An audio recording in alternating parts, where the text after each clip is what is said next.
Hey everybody, and welcome to another entry in the Hyrule Compendium. For the 20th anniversary of Majora's Mask, we're discussing whether or not its remake is the greatest Zelda remake of all time. I'm on the fence about this one. Okay. But I think it is definitely, of the four, there's been five if you count Link's Awakening. This one, along with Wind Waker, is, I feel, after playing the 3DS version, I can't play the N64 version anymore. Okay. I think it has been totally replaced, and I don't think I will ever play the old version ever again. The only reason to play it would be it's on a console, on the TV. To me, I just think going back to that, the quality of life improvements that this game made, in particular when you can sort of fast forward to a specific time, so there's no, especially when you're doing some of the quests that are very time sensitive, which is almost all of them, you can just jump to a specific, the Song of Double Time, you jump to a specific time of the next day, and that's fantastic. Mm-hmm. There's no more waiting around. I think it totally fixes that issue. With this one, it's a lot different than Ocarina of Time, for example, where there's a lot of quality of life, but a lot of stuff you don't really think about as much.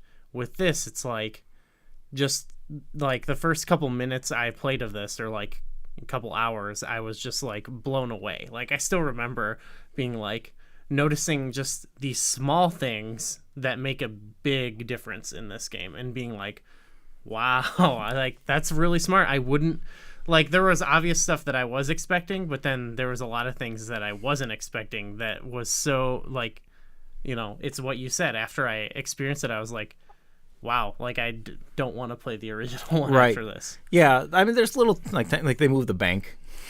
Right. Small thing, no big deal. That's a small thing. That doesn't make a big difference, but it's nice. One small thing that back in the day was a big thing for me was being able to save right away. You can get the Song of Soaring a little bit easier, and you didn't previously need your sword to activate some of the statues, so you can already soar to a good amount of the statues once you get it. Just stuff like that. That's we're opening up the game a lot quicker. There's some goofy ones, but they make sense. They added the invisible soldier to where they moved him. Yeah, they moved him so you would probably encounter him more directly. That was a strange place to put him, though. Yeah, because I felt he gives you the stone mask, but the place where he actually is the most used place where you need the stone mask. But I think that's why I think it's that's the hint is here's a good place to use it. Right. Especially if you struggle to talk to him. It would have been great if he was just outside the fortress so you can get it and then use it in the fortress.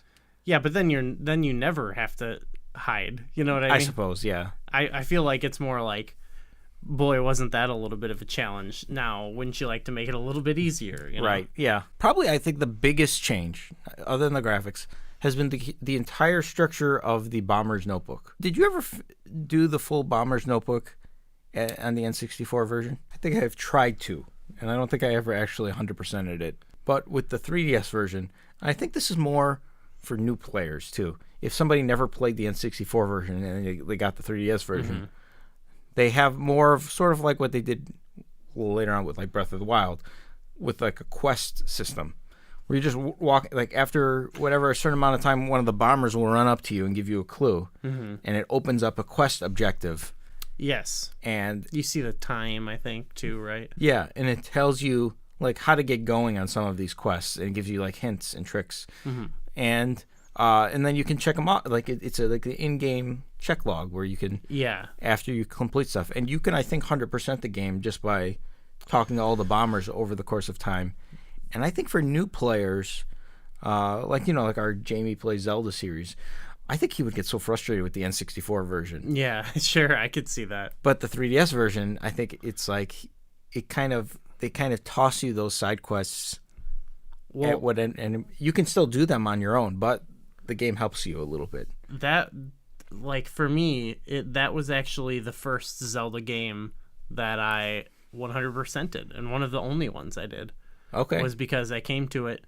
Now, I already remembered a lot of things, but it was I guess in the original, I never knew if I got everything. Okay. I don't think I did. But in this, it was so much easier to track everything, and I was like, could see what I still needed to do, and it's one of my favorite games, so I know how to do it. So it was actually kind of fun to go and check everything off the list. Right. Yeah. So yeah, I mean, I think it's such a good feature that it encouraged someone like me who doesn't play games like that to go and do it. Right. And there are some quests that like I didn't even know what they were because they're not tied to the masks. Yeah. Like there's that one on the Zora Beach where you have to play a mini game. I think you shoot as Zora Link and you shoot your whatever your like your boomerangs almost. Yeah. I don't know if you remember that particular game. Oh, yeah. Like that was one. I don't know if I ever did that in the N64 version. I also think I think they added that to the notebook. Yes. It was a new quest. So that was cool that they added a whole lot more.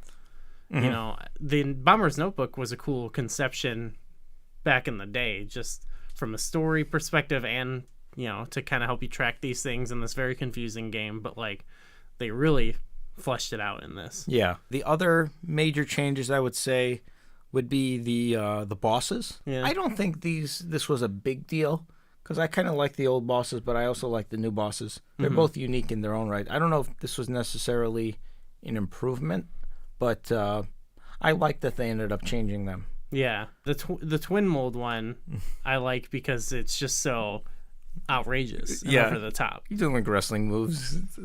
So that's the only change that I feel like super positive about. Whereas the other ones are kind of like, yeah, it's okay. The only other changes are the fishing holes. I think we talked about this in the past. Didn't do anything for me. I don't know why they needed two. They didn't need to add those either. Yeah. Not only did they add one, they added two. Those I don't feel negatively about. Those are like, I don't know. It like when I think about them compared to like chamber dungeons, it's like they're just like, okay, there's this little extra fishing thing that's there, or it's like something like chamber dungeons where it's like, here's this new feature we added that's kind of actively frustrating a little bit after a while. I wonder why they didn't add any, like they didn't lock any heart pieces or any masks or anything behind the fishing game. Like, they didn't add anything of substance behind it. I just don't think they needed to, really. Yeah, well, like even like in Ocarina, you can get a heart piece and you can get the gold scale. It was maybe a little annoying to actually have to play that minigame if you don't like it.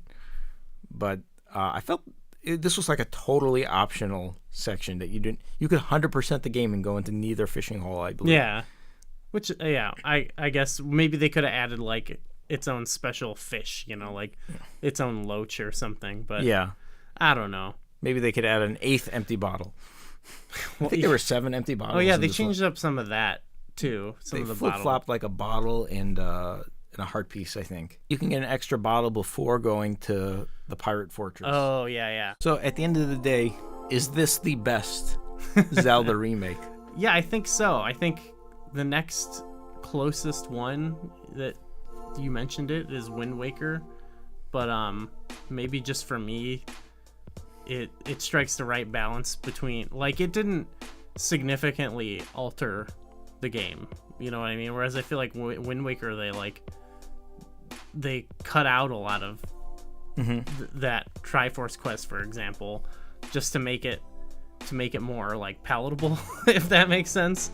Whereas like this just took what I think is already a good game and just like, fixed up a little bit here, a little bit there, and made it all a bit more enjoyable. But it's still significant, Yeah, I think all of the Zelda remakes had their pros and cons, I guess. I remember when it came out right away, I used to think, man, I wish it did more like what Ocarina did.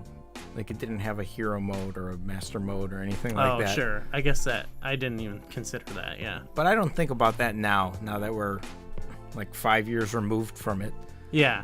But I think it, along with, I don't know, Wind Waker with the Swift Sail is just, Wind Waker had, I think, more bigger flaws than Majora's Mask did. Yeah, I guess that's where I'm coming from it with then. But I think I can't play the N64 version anymore, and I don't think I ever will. Yeah. And I think that's most people.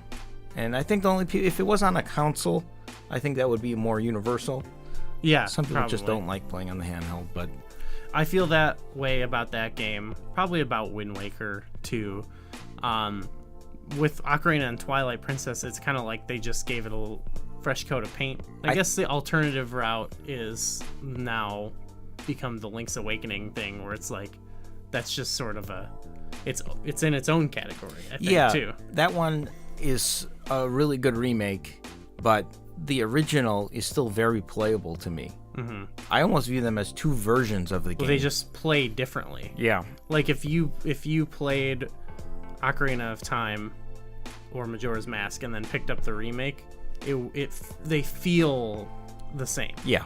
Link's Awakening feels different. You can say whether it's better or worse. That's like up for interpretation, but I don't think I think it's just objectively they feel and play differently. Yeah. Majora's Mask, I think, strikes like the perfect balance of honoring the original game while vastly improving it. Yeah. Which I think that's kind of a hard thing to do, actually. Yeah. Let us know what remake you think is the best. What game is deserving of a remake? We've talked a lot about that. It's our number one discussion point here. People love talking about remakes. I think that's for years just been people's favorite. Should they subject. remake Wind Waker HD? I mean, there's people talking about Ocarina of Time. They want Ocarina of Time HD or whatever. Yeah. So that's not even that outrageous of a claim, you know? Yeah. So yeah, let us know what you think. Give us a like, subscribe if you enjoyed the video, and thanks for watching.